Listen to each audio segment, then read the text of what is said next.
J'étais médecin à Savignac pendant 25 ans et dans mes périodes de loisirs, je m'amusais, si on peut dire. Je suis tombé amoureux des cabanes en pierre sèche et puis donc avec une association qu'on avait fondée à l'époque, le week-end, je m'amusais à reconstruire, à réparer des cabanes dans la région, là, Coulors, Savignac, Maillac.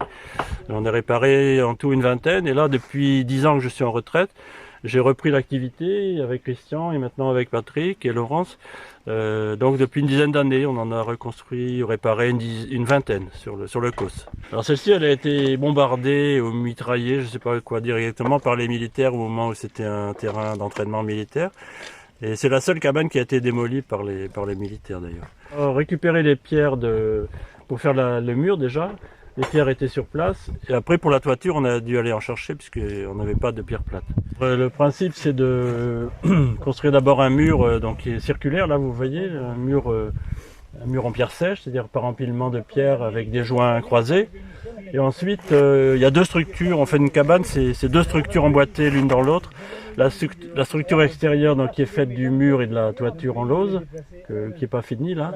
Et la structure intérieure qui est une voûte en forme d'ogive, une voûte ogivale, donc qui est dite par encorbellement, c'est-à-dire par superposition de couches circulaires qui se rapprochent progressivement du centre.